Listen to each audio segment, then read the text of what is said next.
This month on the World Sailing Show, the 52 Super Series launches into Season 10. Teenagers shine at the Kite Youth Worlds, and carbon fibre recycling in sport.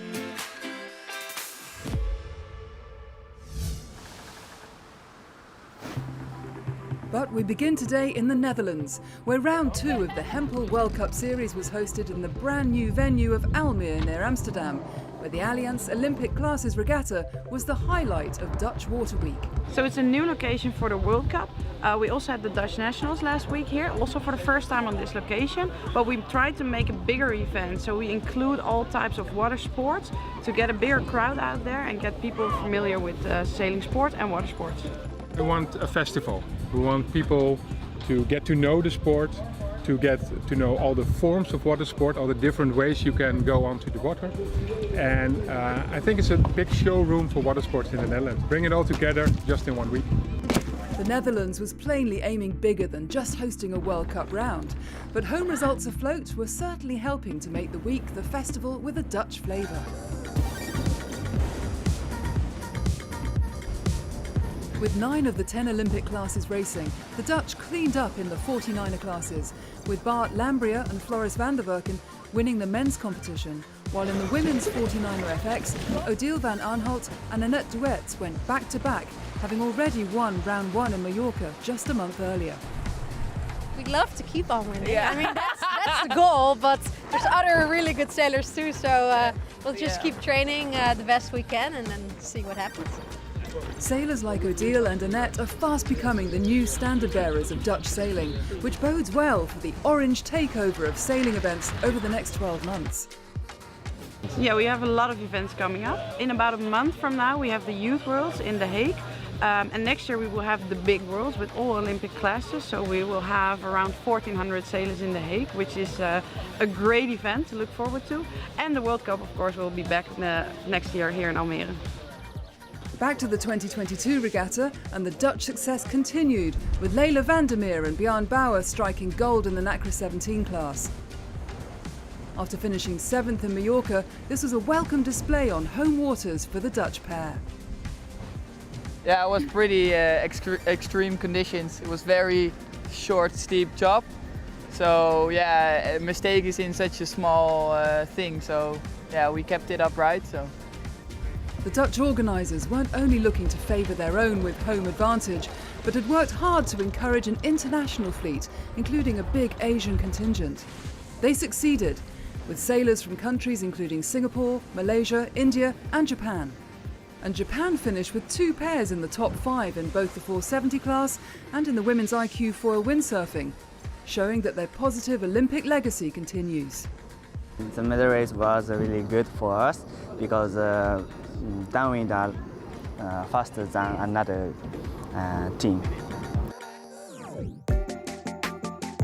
But the week was all about the Dutch Masters, and it was Annalou Lammerts who provided the finishing touches in the women's Formula Kite class. Yeah, I'm pumped. It was so tight and like all the time in the back, you know, they're like 10 meters behind me. We were going like 50 kilometers an hour or faster, and yeah, no room for mistakes. Amidst the excitement of Dutch Water Week, there was also the announcement that the new Olympic classes for Paris 2024 will be unchanged for Los Angeles 4 years later. So the kiteboarders are in for the long haul, and for the Dutch windsurfers, the IQ foil will also remain their weapon of choice.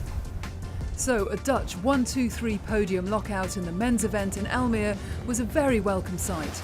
A perfect result to round out the regatta, with Hau Gyan Tak on the top step.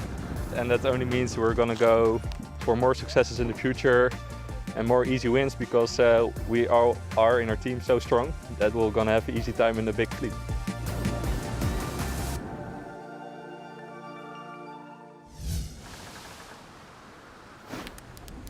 Having provided global leadership in creating lighter, faster, stronger boats, now World Sailing and the World Sailing Trust have joined forces with the IOC and other key federations to create the Carbon Fibre Circular Alliance, a groundbreaking sustainability initiative to show how carbon fibre can be reused and repurposed. Carbon fibre usage within sport is massive. When you compare it to other industries, it's actually the 3rd largest user currently, and it's projected to be the 2nd largest user fairly soon. it's used mainly for its strength and its lightness. So when any of those properties are taken away, so if there's any slight deviation in its construction, then literally it's thrown away. And 95% of carbon fibre ends up in landfill.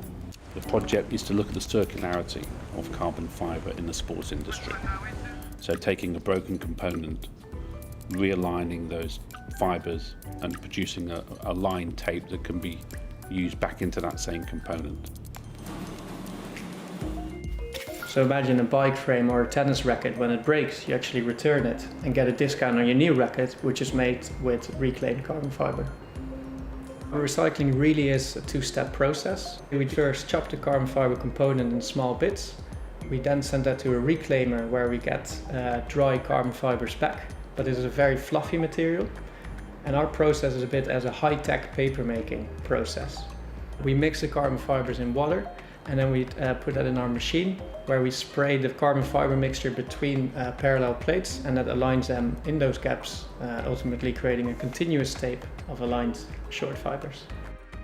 So if we can use something that has a much lower carbon footprint with the same properties in terms of performance, then I think consumers are going to start to purchase those products as a priority.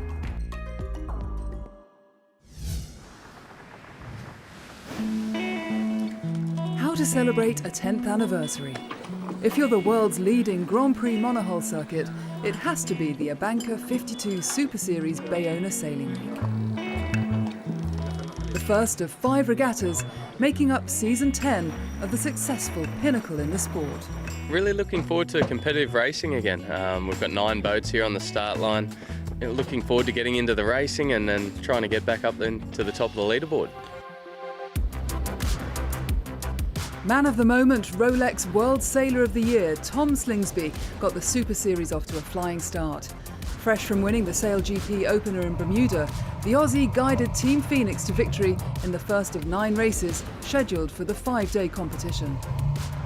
Tony Norris steered Platoon, one of 3 boats in the fleet fitted with new upgraded keel fins, and showed their class to win race 2.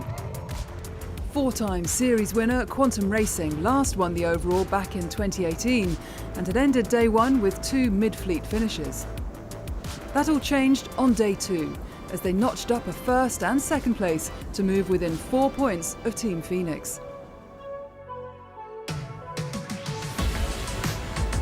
Lighter wins were the order of day 3. After a series of 7th and 8th place finishes, Tony Langley's British-flagged Gladiator took victory in race number 5. But once again, it was Quantum who ran out winners in race 6, the second victory in Bayona giving them the overall lead as Phoenix dropped to 3rd. Quantum took another step closer to their first 52 Super Series regatta win since 2019 as they won the only race of day 4.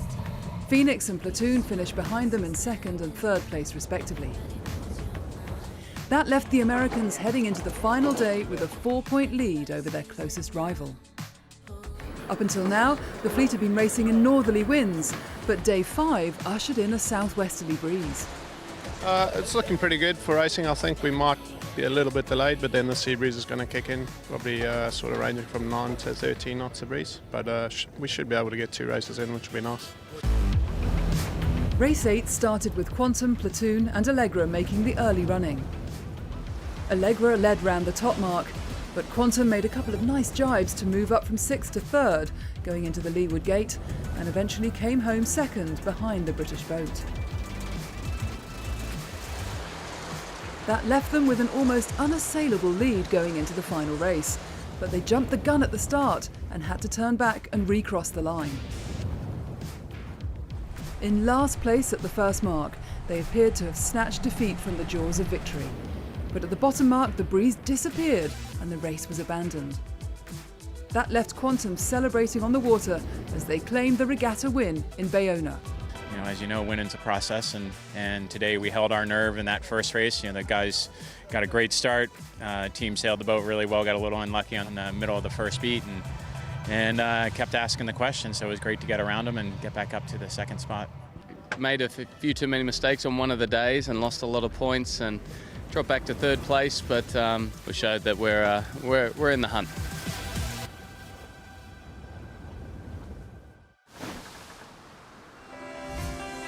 Coming up in part 2, the Pro Sailing Tour kicks off in Corsica and the launch of the glittering Star Sailors League.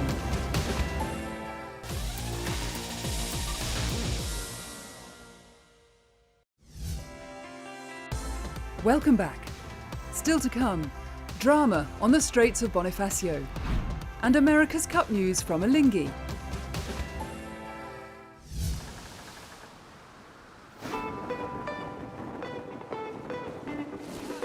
An exciting new format and 64 sailors on a single mission.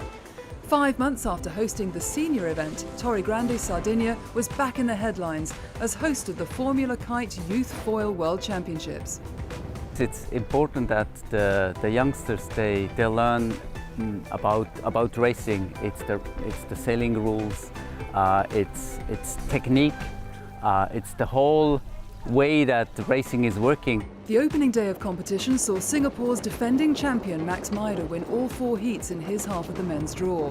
But at this level, the margins between winning and losing can be small. A 0.3% difference over a regular 12-minute race is, I believe, if my memory serves me correctly, is 75 to 100 meters, depending on your average speed and wind. So, you know, the attention to detail goes up, the professionalism goes higher, and margins just get way smaller.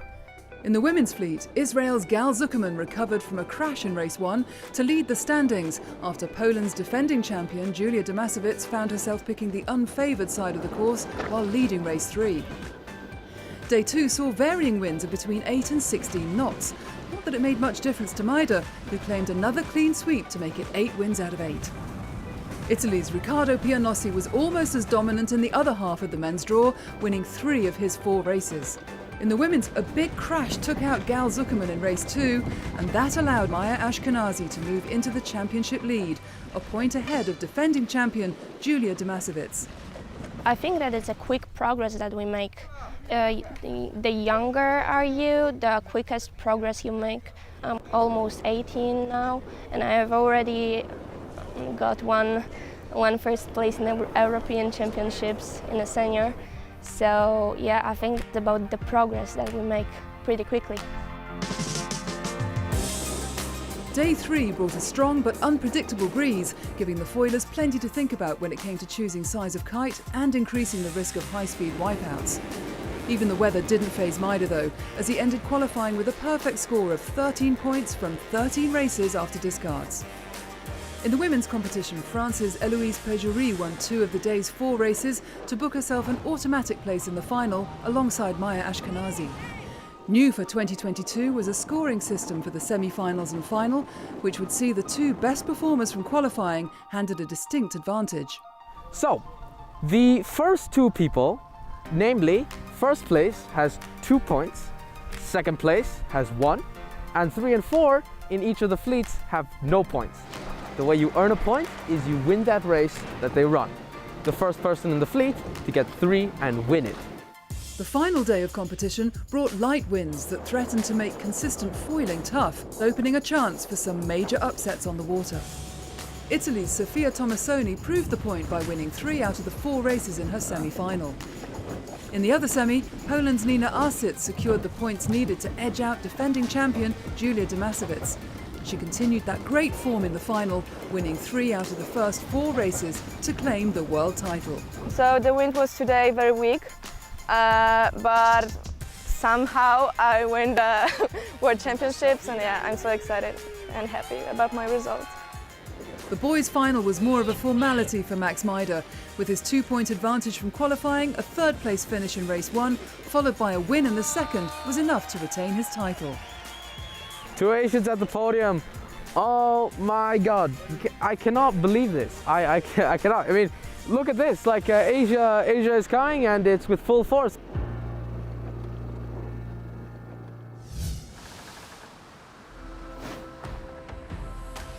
The Pro Sailing Tour kicked off its 2nd season on the southern coast of Corsica, hosted by the port of Bonifacio. 7 Ocean 50-class trimarans, each crewed by 3 sailors, would battle it out over 5 rounds between May and July. The Straits of Bonifacio were the perfect setting for episode 1, which began with 7 inshore races held over 2 days. The series was bolstered by the entry of offshore specialist Eric Perron for 2022 aboard Comilfo, but it was reigning champion Sam Goodchild, the sole British skipper amongst an experienced fleet of French sailors, who'd be the one to beat. Goodchild and his crew aboard Leighton got their title defence off to a flyer with victory in the first race, while Primonial, skippered by Sebastian Rogue, took maximum points in race 2. The youngest skipper in the Pro Sailing Tour was 28-year-old Quentin Vlaminck on Arkema, and he came to the front in race 3 before the final action of the day got underway, with the crews all working hard in close quarters. But amidst the frantic racing, disaster struck. Gilles Lemire's Group GCA had speared into Seb Rogue's Primonial, putting them both out of the regatta. On a commis une grosse erreur, on n'a pas vu un bateau qui était sous notre vent, en l'occurrence. We made a big mistake. We didn't see the boat to leeward of us, in this case Primonial. And in trying to get away from Casio, which was to windward of us, we got into Primonial's float quite violently. We got stuck right in it. Assez violemment dans le flotteur de Primonial, alors on s'est encastré dedans. D'abord. Above all, I feel really sorry for Seb. I'm really sorry for what happened. Désolé de ce qui est arrivé. Just 5 boats competed on day 2, but the racing continued as fiercely as the day before. Thibaut Vauchel-Camus and his crew aboard Solidaire en Peloton, ASEP, pulled out all the stops to take their first win of the episode, and Erwan Laroux's Quessio got in on the act with a victory as well. But with 2 second places and a win in the closing race of the inshore competition, it was Quentin Vlaminck who led the fleet on points, with the 24-hour race still to come. Attention pour le départ. 5, 4, 3, 2, 1, top! Et c'est un bon départ, bon départ. The planned offshore race would have taken the teams around the island of Corsica, but light winds meant the shortened 164-mile course took them west to the capital, Ajaccio, and back through the Straits of Bonifacio. The fleet stayed close together for much of the race, and by the end there were just 9 minutes between the front 3. Quessio finished in 3rd place, with Leighton just ahead in 2nd. But winning the 24-hour race by 8 minutes, and the regatta overall, was Arkema. A fantastic effort by Alex Peller, Antoine Gauthier and skipper Quentin Vlaminck.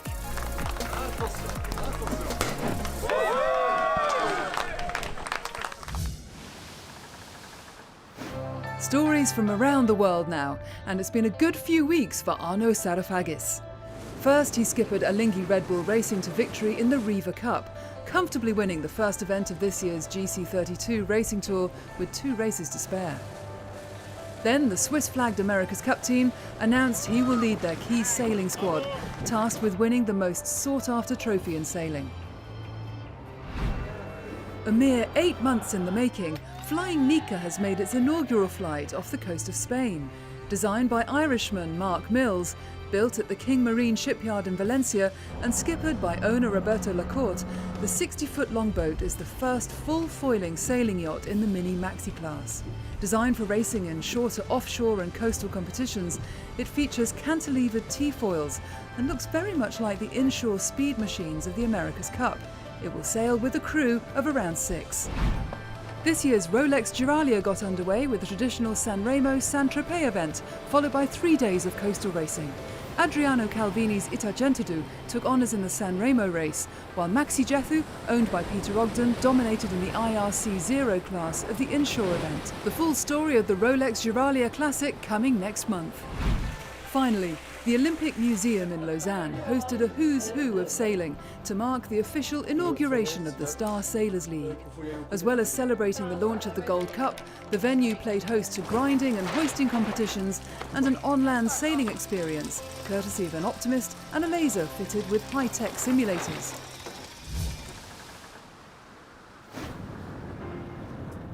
So what exactly is this new World Cup of Sailing? Simply put, it's a chance for 56 nations to battle it out for the right to be called Star Sailors League Gold Cup champion. The top 24 teams have been given an automatic place at the finals later this year, while the other 32 convened at Switzerland's Lake Neuchâtel for a qualifying series that produced some dramatic action. No. This is what we like. Split into 8 groups of 4, each group battled over 6 races to decide the top 2 teams to qualify for finals to be held in Bahrain in November. I think we will all come out firing. Yeah, I don't know, we're super keen to race. For us and for what I think the SSL Gold Cup represents, it's the start of a long adventures. The first of the 5 qualifying series saw 8 boats split across 2 fleets. Fleet 1 going right to the wire after Tahiti won the final day's opening race to leave everything to play for in the group decider. Having missed the start of the previous race, Bermuda executed a bold move off the start to leave their rivals treading water.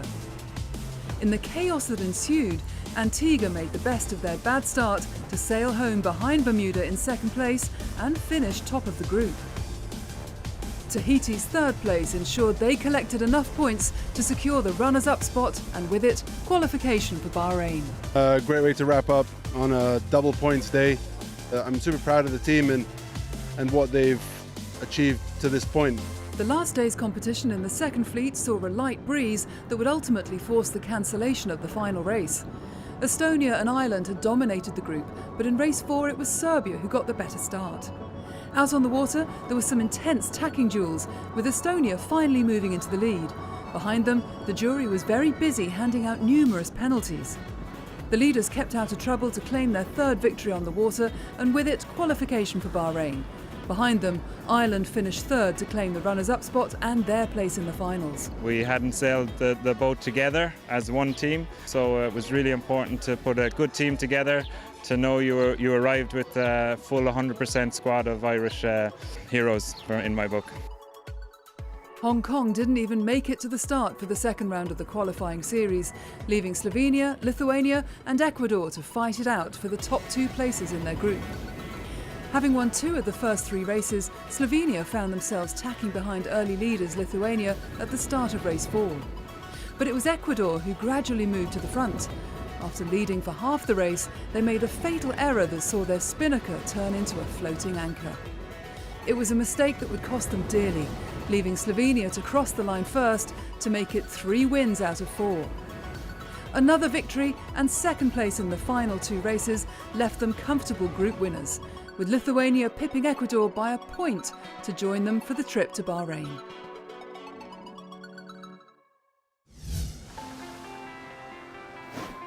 Next month, Foiling Week hits Lake Garda, and it's the turn of youth in The Hague.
August 1st, 1966.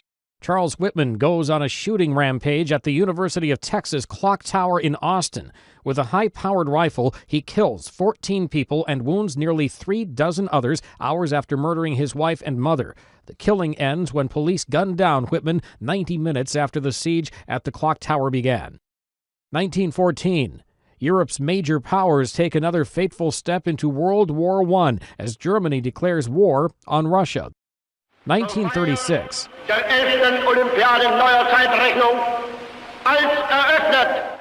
Nazi Germany's dictator Adolf Hitler opens the Berlin Olympics. Hitler hopes to use the Games as a showcase for his ideology of racial superiority, but American athlete Jesse Owens shatters that dream by winning 4 gold medals. 1944.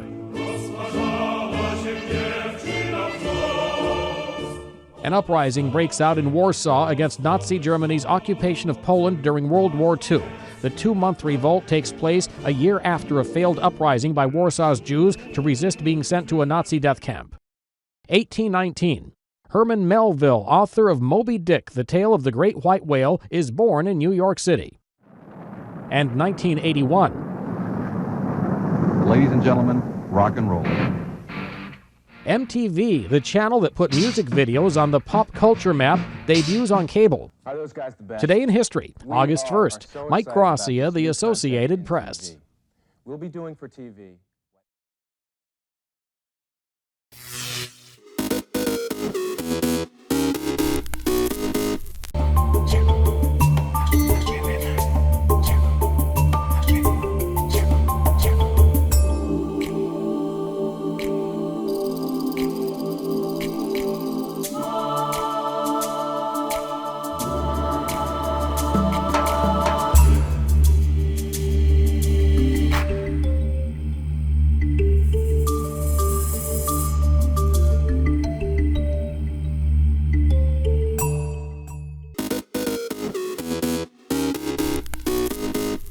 Welcome back in our studio, and in today's news,